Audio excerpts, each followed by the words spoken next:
Welcome back friends, ये हमारी video number 33 C programming series के लिए। और हम डिस्कस कर रहे थे एरेज को। और प्रीवियस कुछ वीडियोस में हमने देखा था इंसर्शन एंड डिलीशन ऑपरेशन, और इस वीडियो से अब हम देखने वाले हैं सर्चिंग ऑपरेशन। तो यहाँ पे हम इस वीडियो में समझने वाले हैं लीनियर सर्च को, यानी कि लीनियर सर्च या जिसको हम सीक्वेंशियल सर्च भी कहते हैं, जिसमें हमको सिंपली एक एरे में से अपने एक एलिमेंट को फाइंड आउट करना होता है और एक उसका जो इंडेक्स नंबर है या उसकी जो लोकेशन है वो रिटर्न करनी होती है। तो पहले इसका लॉजिक हम यहाँ पे देख लेते हैं, देन सिंपली इसको हम यहाँ पे इसका कंप्लीट प्रोग्राम भी क्रिएट करेंगे। तो स्टार्ट करते हैं। इस वीडियो के लिए टॉपिक हमारा है लीनियर सर्च। तो टॉपिक हमारा है लीनियर सर्च इन एरे। एक एरे के अंदर हमको लीनियर सर्च यहाँ पे परफॉर्म करना है।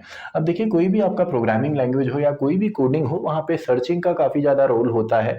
आपने देखा होगा, आप हर एक चीज़ को यहाँ पे सर्च करते हैं, भले वो किसी भी एप्लीकेशन के अंदर हो। तो सर्चिंग यहाँ पे लीनियर भी होती है, बाइनरी भी होती है। अब बाइनरी ज़्यादा इफेक्टिव है, वो हम नेक्स्ट वीडियो में देखेंगे, और इस वीडियो में केवल लीनियर को समझना है। तो इसके लिए मान लेते हैं कि हमारे पास एक एरे यहाँ पर है।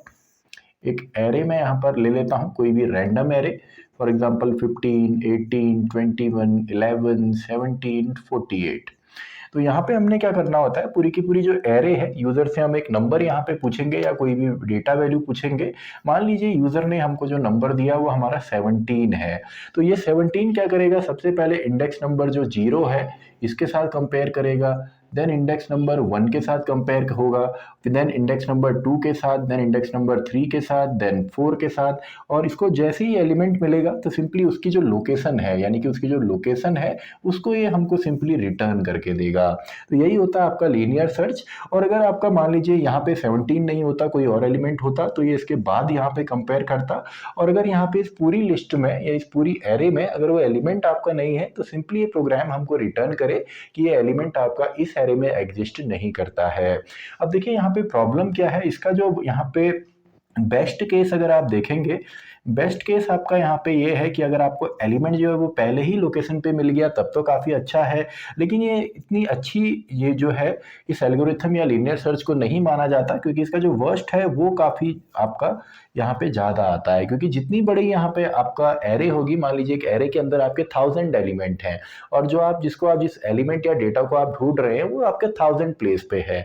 तो क्या होगा, आपका जो सिस्टम है, आपका जो कंपाइलर है, उसको 1000 स्टेप लेने पड़ेंगे उस वैल्यू को लेने के लिए।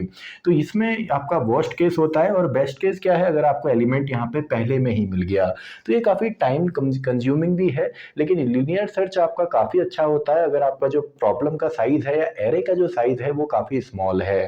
तो आई होप आपको लॉजिक समझ में आया होगा। केवल हमने यहाँ पे कंपेयर करना है, और अगर एलिमेंट नहीं मिलता है तो सिंपली हमको नॉट फाउंड या कुछ भी आप लिख सकते हैं, एरे के अंदर ये एलिमेंट नहीं है, एलिमेंट नॉट फाउंड, या कोई भी स्टेटमेंट आप लिख सकते हैं। तो चलिए, लॉजिक हमने समझा, तो इसका एक कंप्लीट प्रोग्राम भी हम यहाँ पे देख लेते हैं। तो सबसे पहले हम यहाँ पे इंक्लूड करेंगे हमारी हेडर फाइल, आपका standard input output header file को, जिसकी मदद से हम printf एंड scanf को यूज़ करते हैं।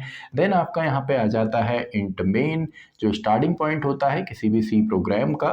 तो सबसे पहले इसके बाद हम यहाँ पे एक एरे ले लेते हैं। ये एरे है आपका 6 एलिमेंट इसमें टोटल है, तो 6 की हम एक एरे यहाँ पे ले लेते हैं। और एलिमेंट भी चलिए मैं यही लिख देता हूँ, 15, देन 18, 21, 11, 17 एंड 48। और जब भी आप एरे लेते हैं तो आपने एक एक्स्ट्रा वेरिएबल भी लेना है ताकि इसको हम लूप के साथ रन करें। तो एक एक्स्ट्रा वेरिएबल हम ले लेते हैं इंट एक्स, और यूजर से हमने पूछना है एलिमेंट को, तो एक एलिमेंट भी हम ले लेते हैं। तो देखिए, अलग से लिखने की जरूरत नहीं है, आप चाहें तो कॉमा के बाद इसी के बाद भी आप लिख सकते हैं। तो एक एलिमेंट ले लेते हैं, और भी अगर हमको ज़रूरत होगी तो इसके बाद इसको हम चलिए कंटिन्यू करेंगे।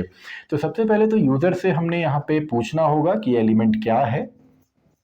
तो printf की मदद से एंटर द एलिमेंट हम पूछेंगे यूजर से। तो एंटर द एलिमेंट हमने लिखा, देन सिंपली scanf के अंदर %d, क्योंकि एक इंटीजर है, एंड एड्रेस ऑफ एलिमेंट, यानी कि एलिमेंट हमने पूछ दिया यूजर से। तो यूजर इसमें सिंपली आपका एक एलिमेंट एंटर करेगा, एंड देन हमने लूप यहाँ पे चलाना है फॉर x इक्वल्स टू 0 से लेकर x is less than, total यहाँ पे आपके 1 2 3 4 5 6 एलिमेंट है। तो इसको हम लिख सकते हैं लेस देन यहाँ पे 6, क्योंकि 0 इंडेक्स नंबर है तो 0 to 5 पे चलेगा, तो टोटल यहाँ पे 6 एलिमेंट आपके होंगे।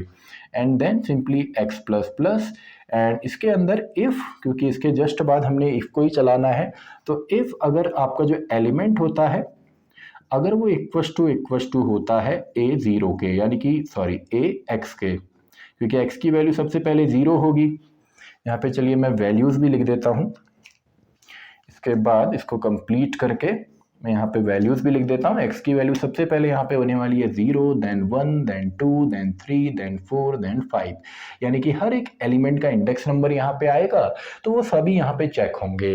और जैसे ही इफ़ के बाद यहाँ पे ये मिलता है, तो इसके बाद मैं यहाँ पे ब्रैकेट में लिख देता हूँ, अगर ये मिल जाता है तो हमने क्या करना है, एक तो हम इसके अंदर printf के अंदर लिख देंगे सिंपली आपका फाउंड एट लोकेशन %d, आप पूरा इसको लिखेंगे एंड यहाँ पे हम दे देंगे सिंपली जो हमारी लोकेशन है। तो लोकेशन देखिए, अगर ये पहले ही उसमें मिल जाता है, जो भी एलिमेंट यूज़र देने वाला है पहले में मिल गया, तो जीरो कोई लोकेशन नहीं है और यूज़र केवल 1 2 3 यहाँ पे समझेगा, यानी कि ये तो इंडेक्स नंबर है, लेकिन यूज़र को इतना पता है कि इसमें 6 एलिमेंट है, पहला एलिमेंट ये है, दूसरा ये है, तो सिंपली आप यहाँ पे x+1 लिखेंगे।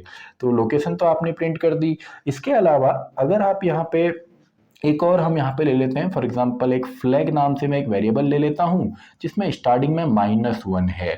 इसमें मैंने स्टार्टिंग में -1 लिखा, लेकिन जैसे ही हमको एलिमेंट यहाँ पे मिल जाएगा तो फ्लैग की जो यहाँ पे पोजीशन है उसको मैं -1 से +1 कर देता हूँ, यानी कि 1 मैंने दे दिया। आप कुछ भी लिख सकते हैं, आप पहले यहाँ पे 100 दे दें एंड जैसे ही एलिमेंट आपको मिलता है तो इसके अंदर आप इसमें 100 की जगह 200 लिख सकते हैं। ये हमने क्यों किया, ताकि इसमें हम नॉट फाइंड वाला जो इसके बाद हम स्टेटमेंट लिखेंगे उसमें ये काम आएगा। एंड इसके बाद एक ब्रेक स्टेटमेंट भी हम लगा देते हैं ताकि लूप हमारा ब्रेक हो जाए। तो देखिए लॉजिक केवल इतना ही है, इसके बाद आपने ये 3 चीज़ें यहाँ पे लिखनी है एंड इसके बाद फाइनली लास्ट में आप यहाँ पे लिखेंगे इफ अगर जो फ्लैग है अगर उसकी वैल्यू जो है वो -1 ही रहती है, यानी कि एलिमेंट अगर फाइंड आउट अगर नहीं मिलेगा तो आपका कभी भी फ्लैग में 1 नहीं आएगा, तो वैल्यू हमेशा ही -1 जो इनिशियलाइज की है वही रहेगी। तो अगर वैल्यू वही है तो सिंपली प्रिंटफ के अंदर आपने लिख देना है कि एलिमेंट जो है वो लिस्ट में नहीं है, एलिमेंट नॉट फाउंड, आपका इस एरे के अंदर ये एलिमेंट नहीं है। एंड देन फाइनली आप इसके बाद करेंगे रिटर्न 0 एंड हमारा प्रोग्राम जो है वो कंप्लीट हो जाएगा। तो सिंपल सा है, इसमें हमको जो वेरिएबल यहाँ पे लगे, एक तो एरे के लिए, दूसरा उसको चलाने के लिए यूज़र से हमने एक वैल्यू पूछी एलिमेंट में, और नॉट फाउंड करने के लिए हमने सिंपली फ्लैग का एग्जांपल यहाँ पे लिया। आप किसी भी नाम से ले सकते हैं, अपने नाम से भी आप वेरिएबल ले सकते हैं। तो आई होप लीनियर सर्च भी आपको समझ में आ गया होगा। तो इसके बाद जो अब हम सर्चिंग पढ़ेंगे नेक्स्ट वीडियो में, बाइनरी सर्च, वो काफ़ी इंपॉर्टेंट है क्योंकि मैक्सिमम जगह या ऑलमोस्ट हर जगह आपका बाइनरी सर्च यूज़ होता है। तो इसी के साथ हमारी ये वीडियो भी खत्म होती है, वीडियो नंबर 33। तो मैं मिलता हूं आपसे नेक्स्ट वीडियो में, वीडियो नंबर 30।